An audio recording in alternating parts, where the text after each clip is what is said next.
Before we even film this podcast, what is the title of the podcast? How to get 100 million views for $0. Woo! Cheap. Pretty good hook, ain't it? That's pretty good.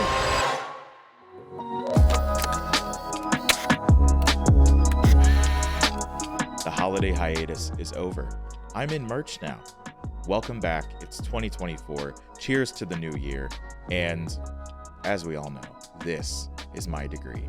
And this isn't my degree. Welcome to the show, where I give you a backstage pass into the life of a full-time freelancer and content creator. And sometimes I get to hang out with people like Finnegan Stewart. I guess I'm self-introing myself. Yeah, I kind of threw it right back. Are you going to throw it back to me? Yep, there you go. Is this like a news show now? Who are you? That's a great question. I ask myself that every day.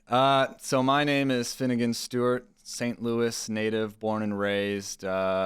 Some know me through business, some know me through social media, and probably more don't know me at all. So that's fair. But hundreds of millions of views on social media. I've worked with a lot of different brands that you probably know of.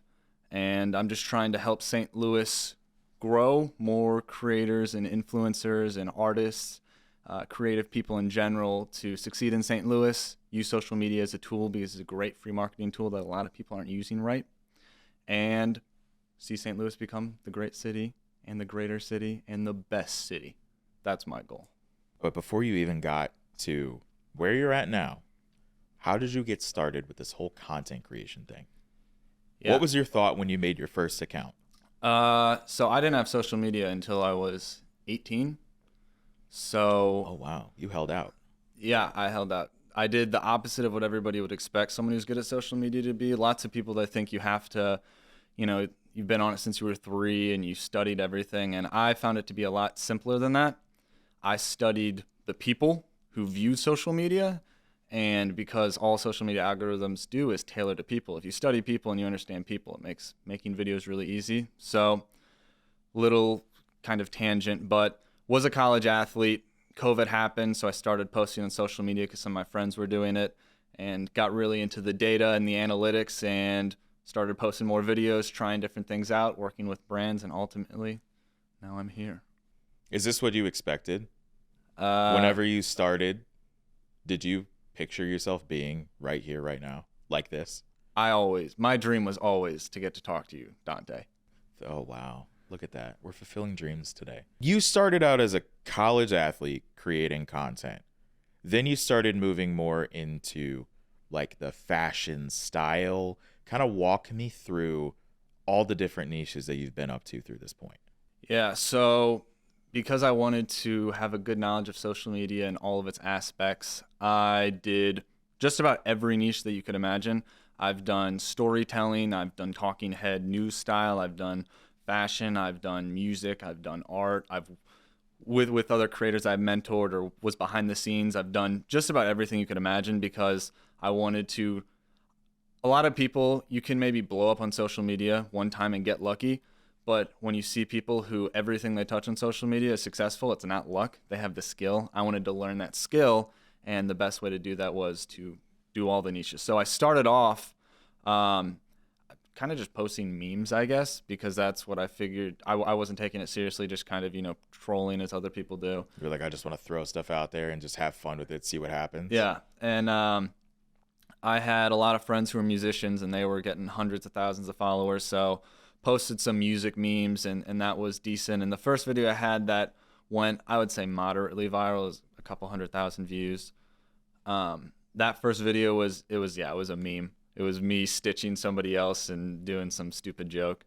So was it on TikTok, Instagram? That was on TikTok. At that point, I was only on TikTok. I didn't pay attention to anything else. But kind of all the niches.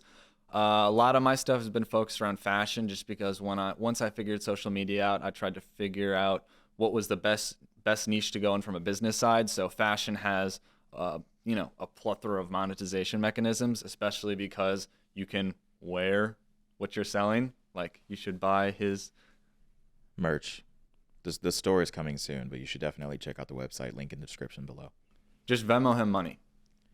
Or, if you want, I can drop my business Venmo. Do not try to find my personal Venmo. Send him a personal Venmo and make sure that you attach in the comments something really, really scary. Put a random emoji, actually.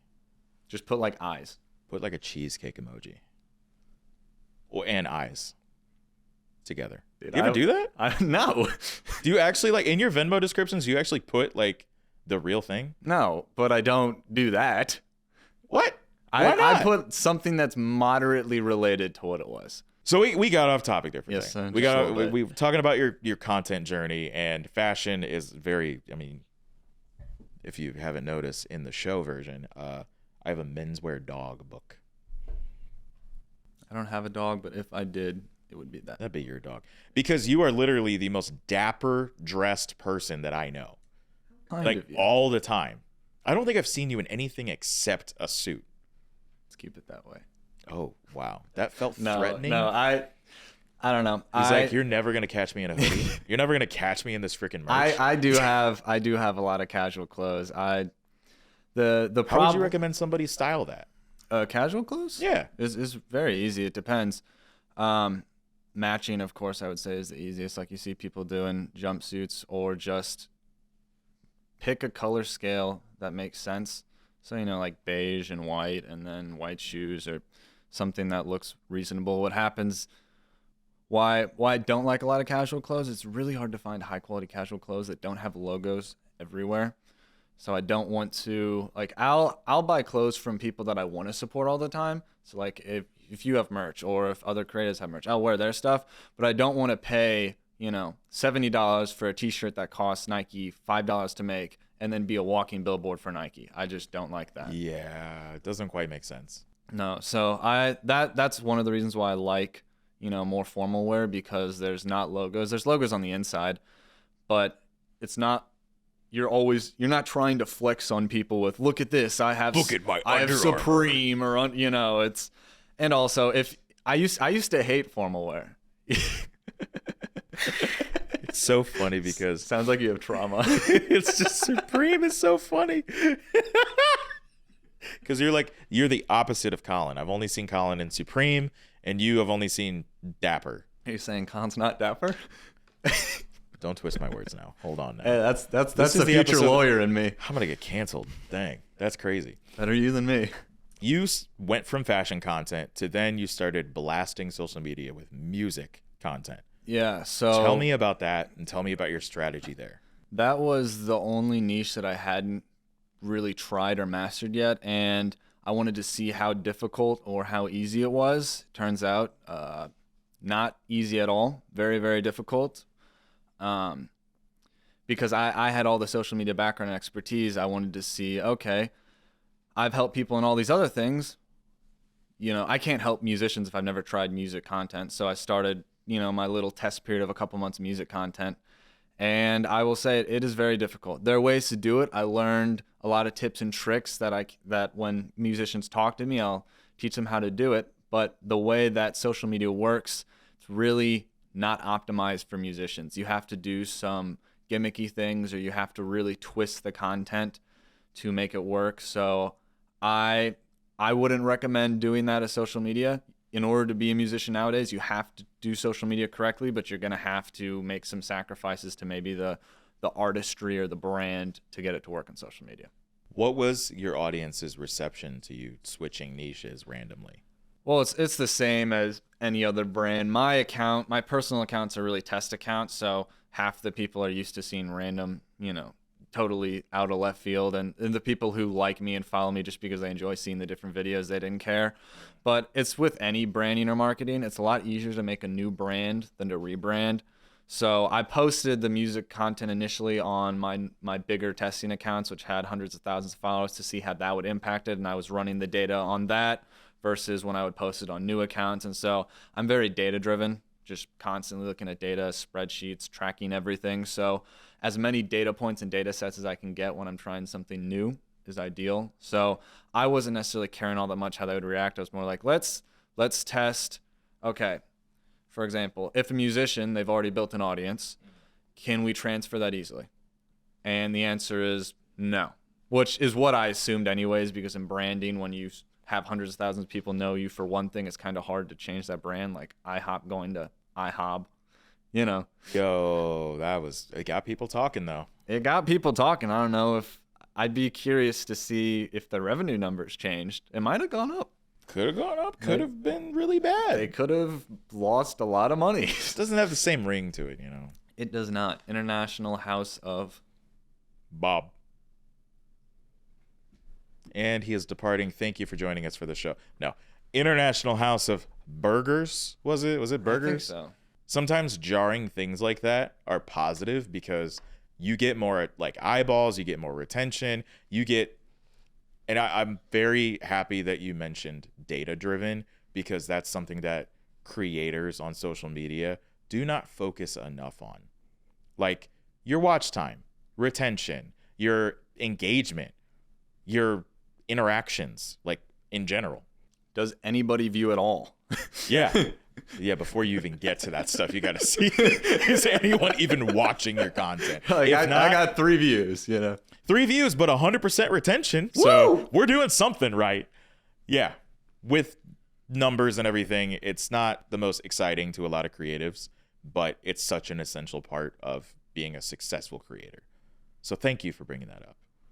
And I mean, it's been proven because you use these methods and you look at the numbers, you look at how things are performing, and you adjust and pivot accordingly. Yeah, I know very few, if any, content creators that have any sort of repeated success that don't do that. There's some that I know who, they have a gimmick or something and they just repeat it and that works and they never look at data. And then there are just, those outliers. Like if you're someone who's already famous, you got a great hook. So it's a little bit different. But for, let's say, talking normal average people, if you don't focus on data, it's going to be really, really hard to do anything in the creative space at scale. Yeah, because at the end of the day, these people that are managing these social media empires, they want viewers. They want people to stay on their site. They want to be able to show you more ads that the companies and brands are paying them for, which it's just you got to think about it from their angle. Yeah.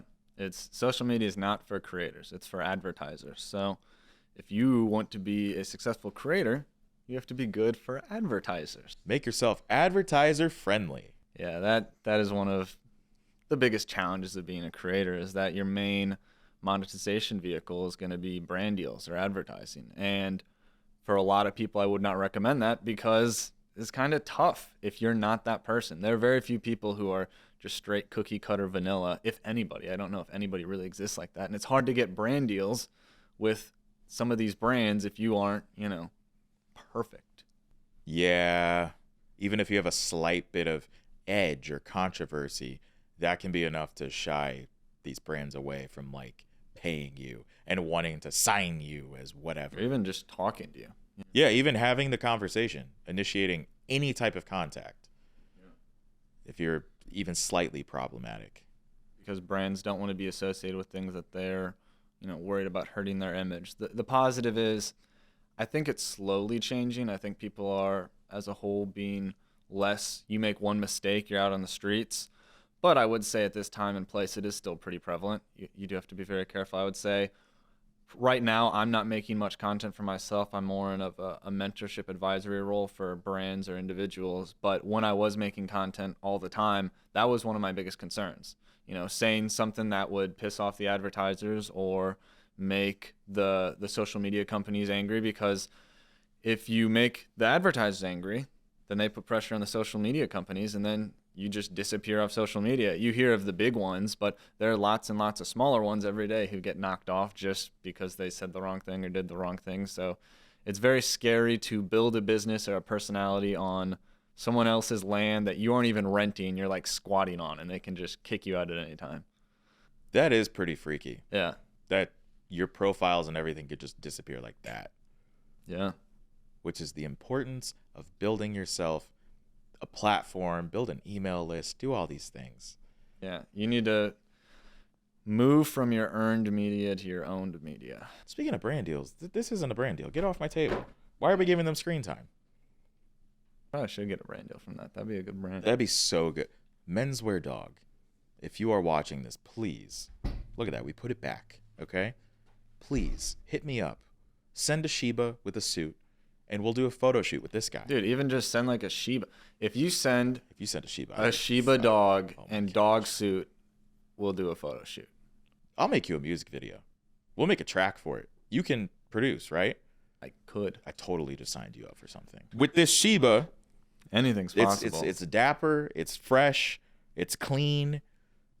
But that's just the Shiba's personal brand. I want to talk to you about personal brand. Oh, boy. Because that is a huge component of being a creator or creative in general, not even just like in the social media space, but even if you're a traditional artist that's a painter or a sculptor, something like that, you need to have a personal brand. How important do you think it is? I'd say it's for like people like us to have that. I'd say it's the only important thing. You think that's everything? Yeah. If you have no personal brand, it's worthless, is what I would say. I'll take that back. You have to have a good personal brand. There are lots of people who have personal brands, and they're cohesive, but they're bad brands. And by bad, I don't mean that they're bad objectively. I mean they're bad from an advertiser's perspective. And everything in social media is from an advertiser's perspective. Doesn't necessarily mean that I agree with how the advertisers look at it, but that is the unfortunate reality. So if you have a personal brand that is either, against the grain or isn't cohesive, then I'd say that's really, really difficult to do anything with. It'd be like, I can't think of any good examples, but. Well, how about we use you as an example? When was the moment that you realized that you needed to have personal brand?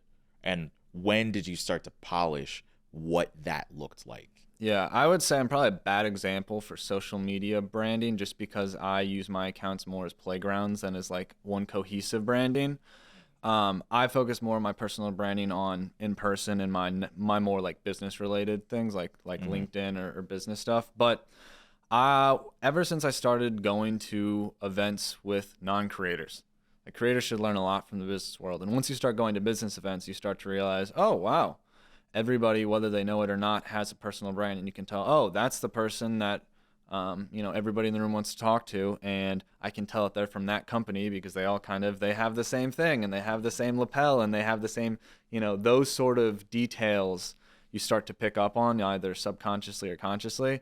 And realizing that if you want to be perceived as a certain way, you have to dress a certain way, you have to act a certain way, you have to talk a certain way, which isn't necessarily fair, but that's kind of how life is.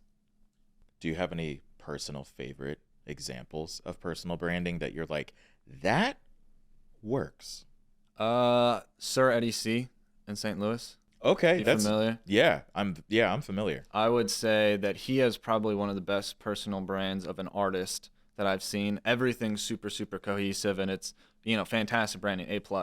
The problem is, as a musician, if he's going to go to hundreds of millions of followers, he might have to lower the brand and sacrifice some of those things, which is the unfortunate problem when you are trying to monetize music on social media, as I was talking about before. But no, I think he has a great personal brand. And then a lot of these big companies, most of the big, like Apple, pretty good brand. There's a lot of these big companies solid, that have, I'll be honest, really good. There's a reason that people branding. keep like their boxes and everything from them.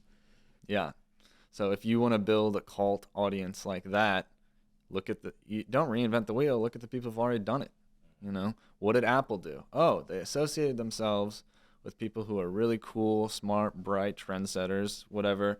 And each company does it differently. But what is your brand? Write it out and then become that, So would you say, you kind of mentioned with Sir ADC and like just kind of musicians in general, that they would have to scale back some of that branding a little bit whenever they start reaching hundreds of thousands of followers. Do you think you have to sacrifice a little bit of that like niche, very specific branding to make it like more palatable to more people? Yeah, I would say pretty much exactly that. If you want to get 100 million views, you have to appeal to 100 million people. If you're only appealing That's to facts. 1 million people, you aren't going to be able to get 100 million, So Yeah.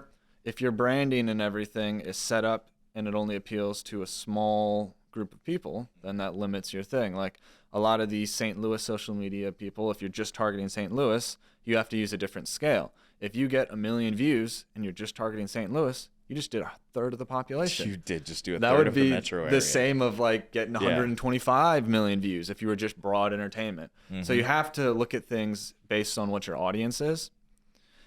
But you do have to make sacrifices sometimes, at least with musicians. There are other niches where you don't have to, but the way that social media is set up with retention and watch time, it's really, really hard to consistently put out several pieces of content every day or every week while keeping the perfect branding, while not losing your mind, while making, it's a hard grind.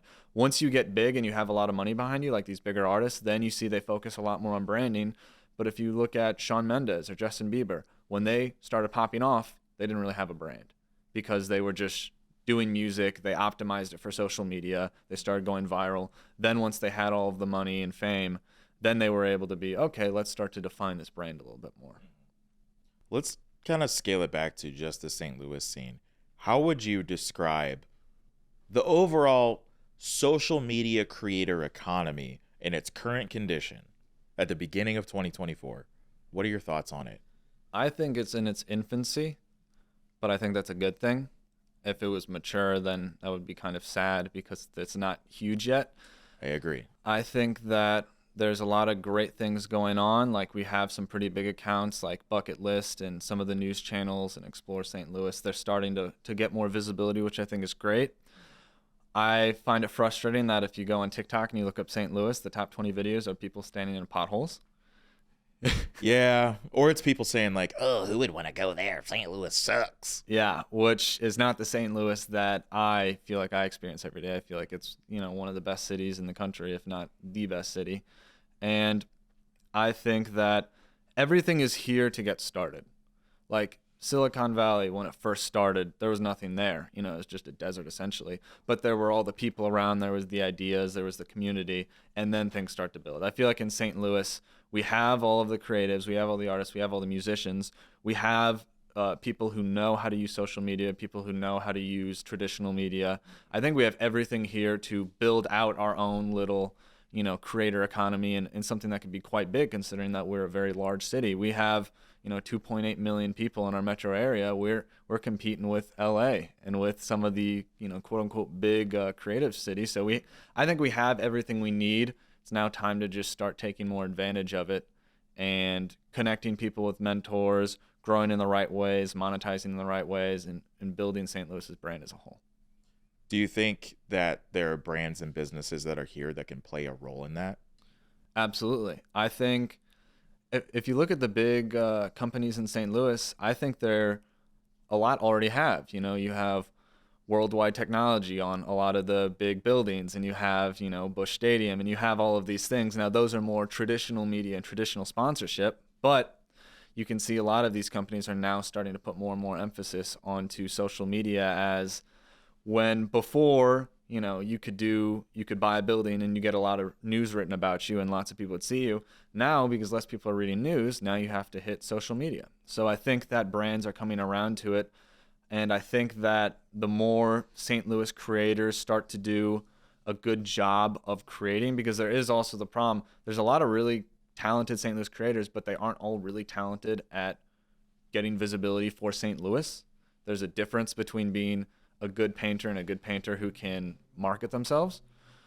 I think that we have some of the responsibility as creators to do a better job of making it easier for brands to partner with us and for St. Louis companies to partner with us. Because if we make it really, really hard for a Worldwide Tech or for a Purina or for these big companies to work with us, then they aren't going to want to do that. And a lot of these companies, they're a plethora of Fortune 1000 companies in St. Louis. So there's plenty of money here. We just kind of have to build the scene, is my thoughts. Yeah, and it's going to take work, and it's going to take time and investment, both like mental and just like sweat equity, time, into money, and all the rest. Literally. But there's a lot of untapped potential here in the city, and it's been so frustrating seeing how much is there, all these resources and all these talented people, but nothing is booming, nothing is happening, and the connections aren't being made. That is definitely my biggest complaint, because when I started social media, all the people I was doing it with have left St. Louis. They didn't see it as a place to stay. I see it a little bit differently because I think of it from the business perspective. They were just thinking about it from the artist perspective. But we have everything here that you would need for these other, cities. We have production studios. We have people film movies in St. Louis. You know, there's talent agencies. We have Fleischman Hillard, which is one of the biggest. You know, we have lots of great resources in St. Louis. I just don't think people see it for the way it is. And I think that as creatives in St. Louis, it's our job to make people realize, like, hey, you're leaving to go to some place that has just about the same things as here, and you don't have all your family and all of your connections and all of your friends. If you're in St. Louis and you're a creative, you have this crazy advantage, because when you move to LA, you're not an LA native. You haven't had, 18, 20, 30, 40 years of friendships, relationships. In St. Louis, it's a kind of cliquey city. So if you're born and raised in St. Louis, everybody will help you. The door's open. I don't understand why people want to sacrifice that advantage. That's why I'm in St. Louis, and I've been doing great, so I can't complain. Yeah. But I can explain, because I come from a perspective of, I've definitely thought about leaving many times. And even like right now, I'm sitting here thinking, wow, what's the next step? Yeah. Where's the next destination? Because I have helped so many of my friends move out of this city, because they're fellow videographers, fellow photographers, fellow musicians, because the opportunities are more widespread in other cities, because those connections that I'm talking about are lacking have already been made between like these businesses, these brands, these established, anchor people and like entities in these cities. They're connected to the people that are in these cities. So I look at other cities like Chicago. Like Chicago, been a huge like temptation, a 5-hour away temptation. Yeah, shoot, even Kansas City has been a temptation, because the creator economy is so much more developed. And I'm not even just talking from a social media perspective. Like, there's so much that's already been built and established that St. Louis has been so slow to adopt. And it's frustrating to see it, because we could totally be that. That's like why I constantly like, it may seem like I'm talking smack on the city, but I'm like, guys, get it together. There's so much that's here, and like, we can make this great, but why are we not doing it? Yeah, I totally get what you're saying. I'll tell you what, when I was doing all my social media and brand deals, I didn't do a single brand deal with anybody in St. Louis. Not necessarily because I didn't want to. I would reach out to them. They wouldn't respond. There was all that. So I definitely understand what you're saying. On the flip side, you can get all the advantages of St. Louis and all the advantages of the other cities. Like, all the companies that I worked with were in LA. Very true. Very true. Or were in UK, or were in Chicago. So I was getting all of the positives of those cities with none of the overhead, with none of the negativity. So I'm kind of that, grabbing it from everywhere. So there is a happy medium that you can do. And I do understand. For sure. Yeah. There's lots, because they have those ecosystems built. It would be easier at the start. My thought process is this. When you go and join something that's already been built, nobody remembers you, right? We remember the founding fathers of the U.S. because they started something. Oh, this is pioneer talk. Here we go. I see unrealized potential as the biggest opportunity. So being in a city where there is unrealized potential, with the opportunity for me or you or people we know, or just the whole city as a whole, to realize that potential. If we're that group of people who realize that potential, every single person who was in LA for the past 5 years is going to wish they were us, or was in New York. It's a little bit of a gamble. You always have to bet, but I bet on myself and I bet on St. Louis, and I understand people who don't, but that's where I'm at. I think St. Louis is a nice place to be based out of, because, like you said, you don't have the overhead of other cities where the cost of living is very high and the competition is also very high. Yeah. We don't talk about that enough. But this year has been a year that I've been doing a lot of traveling, a lot of brand deals outside of the city of St. Louis. I mean, the most recent one was where I went, and I was a dairy farmer for a few days in Minnesota. Super random. And I was really freaking good at it. Go watch the video. I'll link it in show notes description. But go watch the video to see. I promise you I was really good at it, because like we got off the plane and immediately started milking cows. I was great at it. But back to the point, it's a great place to be based out of here, and then just like go to these other cities for other opportunities. Yeah, exactly. I know speaking of like creators that have left, I know some people that are like based out of Nashville, and they like go to other cities whenever they need to because everything they need is there. Yeah. But so, the off chance that they need to do something else, it's just a cheap flight. Because being centrally located is very nice. Like I can get to LA and New York and yeah, people are like, oh, I have to fly from LA to New York. I'm like, I got half the distance. Easy. You can't hold a candle to that. No, there's some perks. I get what you're saying though, and for a long time, too. When I was in high school and younger, I was determined to leave St. Louis, and that's just because I hadn't really seen it for what it was. I hadn't given it a chance, and I hadn't explored the city or the landscape. And now that I finally have, I don't understand why I'd ever want to leave. There's a lot here, and there is a lot elsewhere. I'm not even going to try to deny that. But I'm here. But Finnegan's and here. Dante's here, presently at least. Yeah, the OG is here with the merch. I'm not going to stop plugging this. You should. Because like you have to be like your biggest supporter, your biggest fan. If you don't, I mean, nobody else will. Exactly. Like, shoot, you have to be happy and proud of your work. Otherwise, like, how can you expect other people to? Exactly. Well said. Like, I mean, I throw my freaking degree on the ground. This is the most expensive item I own. It really is. Like, like it quite literally is. This is a whole tuition. 4.5 years of tuition. This is Look how dingy it is. This now. is a really weird looking $200,000 check. Yeah, it's with really very legible signatures. Now that I look at that, I mean, look how dingy it is now. Huh. Can't wait to look at this like in 100 episodes. One question I do have, speaking of education and degrees, is do you think you need a proper education in order to be in the social media space?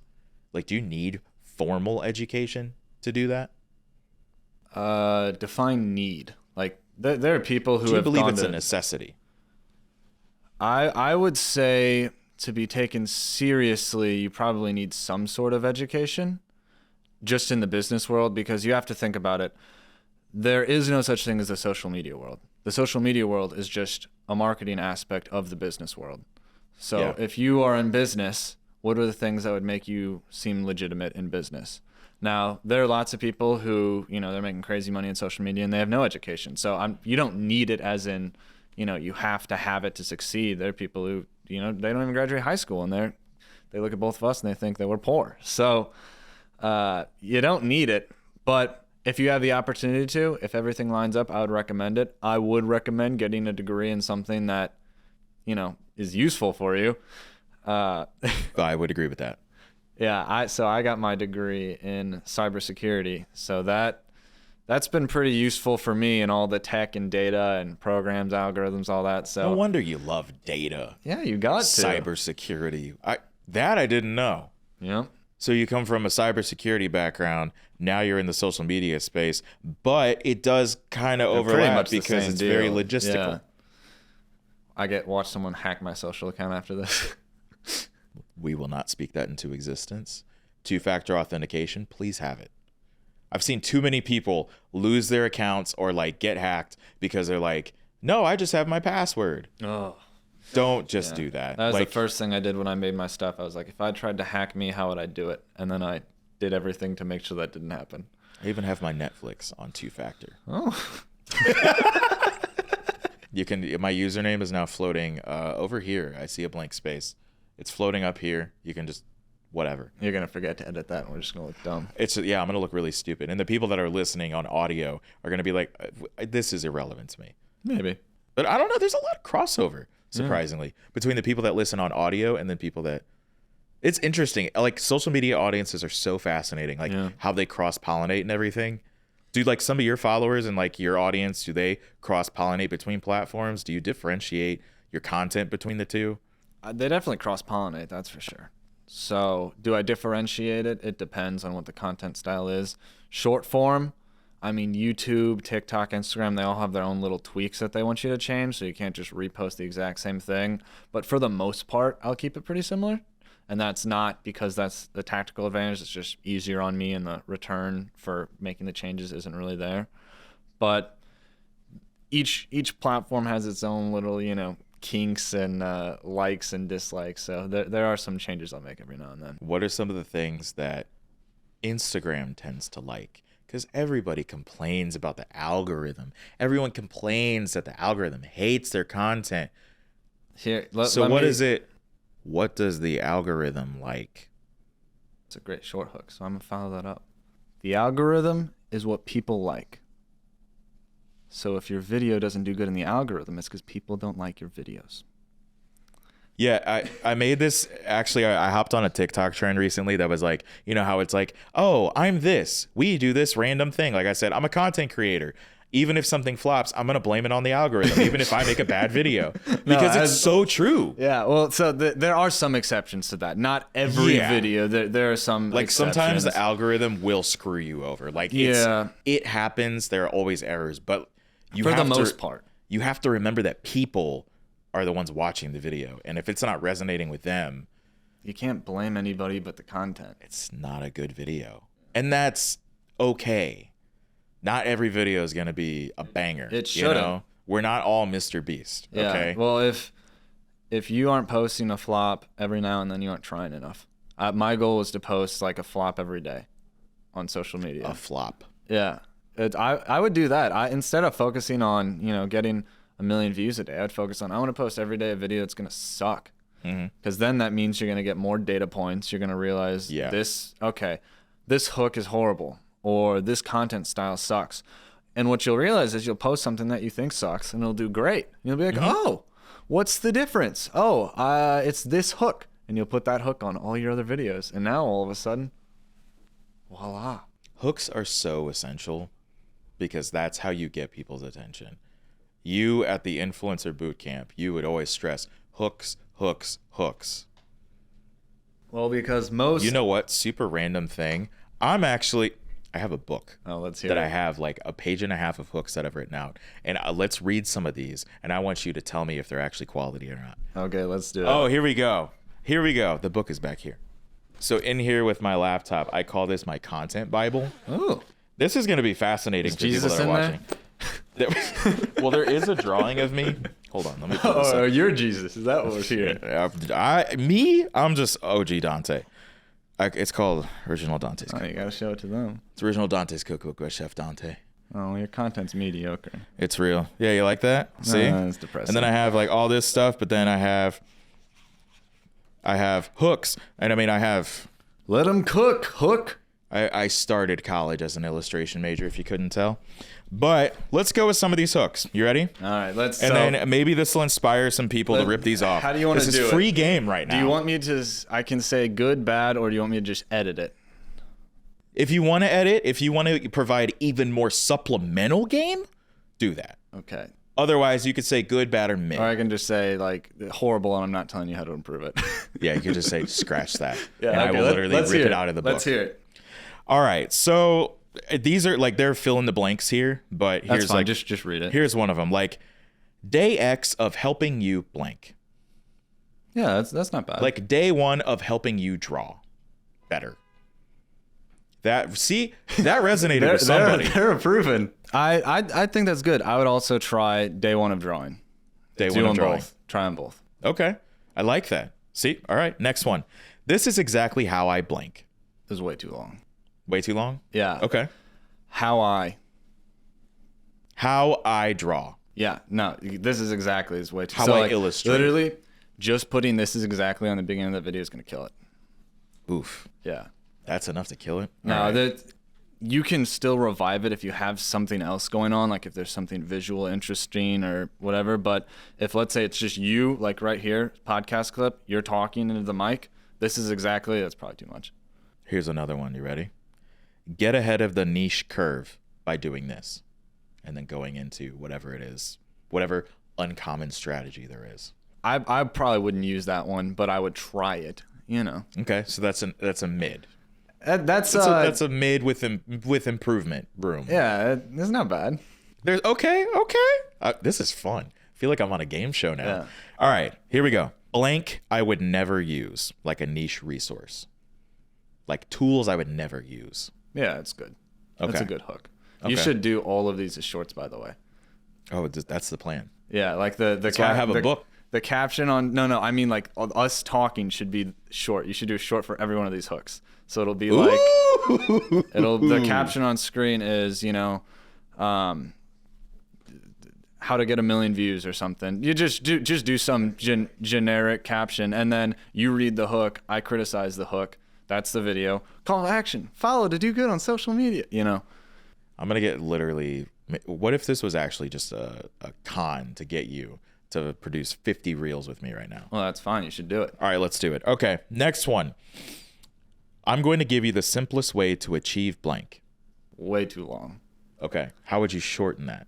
Easiest Concisely. way to. Easiest way to blank? Yeah. Easiest way to draw? Yeah. Easiest way to shade? Yeah. Easiest way to color? Well, think about it, I'm making these all about art. I'm going to teach you, you're gone. Okay. Easy. Okay. And again, you might be able to get away with it, but why are you going to on purposely nerf yourself at the beginning of the video? Ooh, I like the terminology there. So yeah, easiest way to get views. Let's talk about blank, and the blank is a hot take. Could be, that would work if people know who you are. Okay. If you aren't well known, it's not going to work. So like, let's say I'm somebody that's somewhat established in the illustration scene. Yeah. I could be like, let's talk about AI. So here's the deal. AI is a hook in itself. So that might work, but let's say you're doing, let's talk about photography. Mm-hmm. You're more likely than not going to get you're not going to hit a new audience. Probably not. It's going to be your current audience. So if you're trying to hit your current audience, that's great. But in social media, the goal is to always hit a new audience. So, okay. I like that perspective on it. Well, here's how social media works. You just went into like character for that. I did. Did you see like he went the shoulders rolled back, and he's like, this is how social media works. If your followers are the first people seeing your videos, then your videos suck. He just went politician on us. Yeah. Well, so how social media works is it's when you first post a video, sends it out to, let's say, 10 people. More likely than not, those 10 people don't know you. It tracks on a clock, how long did they watch this video? 7 seconds 1, 8 seconds 2, 3 seconds 4. Takes an average of that. That's now a stat. They compare that stat with every other video in your niche with the same runtime length. And based on that, it'll push it out to more and more people. It only shows it to your followers generally after it's reached the new audience. So if you post a video and immediately it's 100% follower viewership, then the audience, social media doesn't think it's that great of a video. What you want is you'll look at it, the video will go and hit, 1 million people. And then once it's done hitting new people, then over the next, 3 weeks, you'll see it 1,100,000, 1,200,000, and that's all your followers getting to see it. Interesting. Yeah. Because I have noticed sometimes when I post a short, it'll get pushed to, I don't know, maybe on YouTube, it hits some of my subscribers first, and then it gets pushed to that new audience. And sometimes it might. 30 minutes later. And it depends. When they test the waters, they might also test it against the initial. So let's say there's the first 1,000 viewers. Yeah. They could be all new, could be all friends, could be whatever. But once you get to, let's say, like 10,000 viewers, if the video is going to go really, really big, it's going to be mostly new people. Then they'll come in afterwards. So and again, YouTube's very data driven. So they want to see, like, if they analyze your video and you'll be like, all right, we think this is probably going to be only for his followers. Let's push it to his followers. Oh, they don't like it. Oh, video's done. There's lots of different things that they'll try to do. Do you blank faster by doing X or Y? And the blank would be like achieving a goal. Like, do you draw faster doing marker or pencil? I don't know. You could do that. Again, try that. I would just go straight to the, how to X. Like, do you edit faster by how to edit fast? Do you question mark? Yeah. No, seriously. How to edit fast? Question mark. Yeah, like on the hook on screen, how to edit fast, and that has the same context as that, but it's shorter and more to the point. Now that might work. Again, it depends on the audience. Each audience is different, but I would try something like that, like how to edit fast? Question mark. Okay, well then let's try this one. X won't help you get to Y faster. I think for a more mature audience, that would work. Okay. Yeah, I don't think that's bad. If you're in like, let's say you're making like finance videos, or you're making things where the audience is a little bit older, That makes sense. So what about you're getting blank all wrong? Why you suck at X? Sometimes you do have to like be aggressive with it. Call people out. Yeah, you got to be like, here's why you suck at social media. I will say, here's the problem with social media and with people in general is that if I tell you look great, all right, you look ugly. Excuse you pay me? more attention now. Yeah. So whenever you do a negative thing, you'll usually get more viewership. Mm-hmm. Now, if you're always doing negative things, then your brain is going to be, a Scrooge, and you don't want that. But True.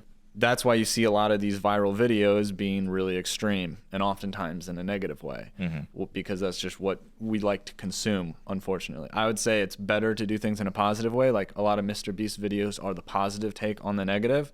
Like any of these hooks, you can do a positive or a negative way. Like why you suck at X, or it can be, best way to X. Those are two of the different things. If you post them both, the negative might get a little bit more views, but sometimes not. Depends on the audience. That's a good way of looking at it. I mean, I'm noticing the trend of like, you just have to be straightforward with people. Yeah. Specifically, does this translate to long form as well?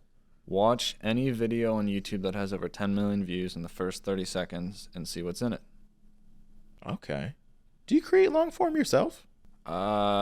Generally not, just because it doesn't accomplish what I want. I mean, I help people who create long form sometimes, but long form, you have to talk about it for a long time. It takes a lot of effort, and I like short form for practice for content creators because you can make 10 short form videos in a day. It can take you 10 weeks to do a long form video. The more That's true. The more reps you get in, the better. And short form does translate over to long form, as in the catching the attention. Long form, you have to do different things, but you have to be able to tell a longer story and things like that, which are difficult. But, excuse me, if you can get really good at telling minute stories, going to 2-minute stories isn't that difficult. Then going to 5. And so it's like a build up. Different audience that watch short form versus long form, so it's kind of hard. But if you look at Mr. Beast shorts and Mr. Beast long form, they have the same feel, as in like the intensity and the pace. It's just his long form is a 10-minute version of a YouTube short. Yeah.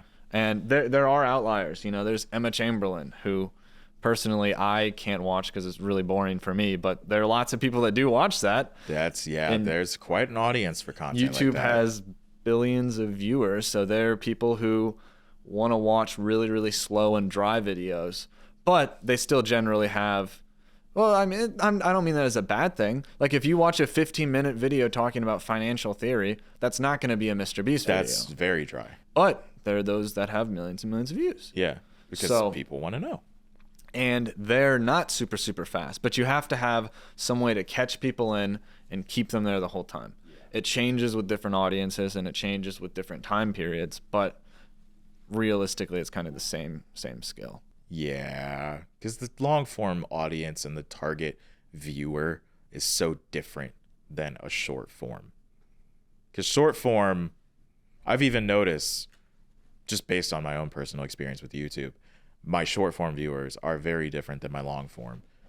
My short form viewers, I think there's about 45% that just watch the short form, and then like another 35 that watch the long form, and then the rest watch both. Yeah. Like it's not a huge amount of crossover. And I will say long form does help with monetizing in certain ways, because you have more time to run ads and you have more time to do like things. manually place the ads and like really capitalize on if that. you can, I would recommend doing long form, but again, it takes a lot of time and it's quite tough for a lot of people to get into, especially at the start. But no, I mean, long form is great. And yeah, there is a different audience and it's a little bit different style and feel. But here's my thing. If you're making a long form video, if the thumbnail and the video title aren't good enough that you have to click on it, don't make the video. There's no point. Very true. Because the hook for long form is the thumbnail and the title and then the first 30 seconds of the video. But if your thumbnail and title aren't good enough, don't even film the first 30 seconds because there's no point. Yeah, the first 30 seconds won't matter if nobody's going to click on it, which people oftentimes overlook. Titles and thumbnails, number one. The most important thing. Yeah. Like I can't stress that enough. I've spent on my recent videos, I've spent like hours on my thumbnails. just trying to piece them together, layer them together, make sure all the colors pop, and then running them through AI programs like, hey, what is the dead space in this that maybe I am not seeing? And pivot, A/B test, go crazy with it. What was it like your first time hitting that like million view mark on a video? It was great until you look at the comments. Bro. So if you think about it, you take 1 million people in any population, there's going to be a percentage who are rapists, murderers, psychopaths, crazy people. And they are usually the vocal minority on social media. So you have to get used to that. Like, nobody can say anything now to me that phases me, because I have had some of the worst things you can imagine said to me, and I'm just like, okay. You get used to it, especially after you have, like, I have heard more negative things in my 21 years than probably most of people in the past generation have heard in their lifetime. Yeah. Because with social media, you get it instantly. Yeah. So I can see, I have some videos where there are, 10,000 people all saying negative things about me in one comment section. Yeah. I'd say I probably had close to, 1 million negative comments or so. Or at least 1 million negative comments and then 1 million people liking it, something like that. I don't track that data point, but gosh, then people start liking it, and then it's like, why does this comment have 50,000 likes? What are you talking about? You're like, this guy looks, like he's ugly, and it's like 20K likes. You're like, oh, it's well, like, wow. I see how you feel. 20,000 people agree, and then you have somebody that's like, great video, 15 likes. Yeah, comment below it is like, yeah, delete this. Just delete this in all lowercase. That's the craziest one. I'll tell you what, it's good practice on how to deal with negativity. Some of my biggest fans are the people who would get like the 20,000 like comments, because they keep coming back. Well, yeah, but also if you respond to them in a positive way, like that dude, I'll go in his account and I'll go watch his stuff and I'll find something I like about it and I'll go and respond to him and say that. And you can only be mad at someone for so long when all they are is nice to you, that at some point, like, he would come back in 3 months, he'd just be like, I'm not gonna lie, that's pretty good. And actually, this song's pretty good. No, seriously, that's what it was like. A couple of my playlists now, like, that's what kind of did that. Yeah. Or the best is I do that and then they delete the comment and send me a message and they'd be like, oh my gosh, I didn't mean it. I didn't think you'd see it. Or, I think it was a great learning experience, because most of these people are saying these negative things. They don't think you're going to see it. They just see you as a person on a screen. They don't see you as a real person. And so then when you respond, they're like, oh, like, wait a minute, that's a real person. And they that's just, a guy. Yeah, like some that. Guy. That's a human. Well, it's like the same thing. When you think about it, you hear, oh yeah, there's 100,000 people in New York, or, there's more than that, but like just a number that's bigger than like 15, you can't comprehend it. You're just like, all right, that's a amount of people, Yeah, that's like over sold out stadiums. When one of them talks to you, you're like, oh, it's like they're like real people. Yeah, it's like, wow, these are people actually watching what I'm doing. That's so cool. That's wild. So yeah. When people say negative things and then you respond is generally kind of exciting. So flipping a negative into a positive. I think that's the key to life and social media and everything else. Shoot, is there anything that you're going to be doing in 2024 that we need to pay attention to? I don't know. I just want to make St. Louis the best possible place it could be. Help content creators, help artists, build businesses in St. Louis. I don't know. Reach out if there's any way that I can help you with that, or that people can help me make St. Louis better. But yeah, that's my goal. So where can people find you? Everywhere. If you just omnipotent. look up. I'm not gonna give out my email stuff because I'll get scammed, but I will say it's out there easily. If you just look up my name, if you actually want to get in contact with me, look up my name. There's like 15 different forms of contact. Holy crap. You can get in contact with me pretty easily. I'll link everything in the description and show notes below. So he just puts my phone number down there. Yeah, like, social, here's his phone number, his address, type, all of his info, his license his plate, family tree. Like, everything's gonna be there. This is actually his bank account login as well. Yeah, routing, account number, everything. Dude, it's crazy. I've been seeing like the fake Mr. Beast on TikTok show up, and I'm like, what the heck? Have you seen AI Elon Musk? Yes. Dude, it's wild. Dude, it's crazy. It's crazy. We're in insane times. But because of that, hopefully 2024 is going to be a much better year. Thank you for joining me on this episode. Thank you for having me. And we will catch you in the next one, I guess, whenever this... Bro, what's the catchphrase? You need some catchphrase at the end. Catchphrase? Yeah. I throw this. We'll throw it. Again? Yeah. Ooh. And we'll see you in the next one. Take Peace. care.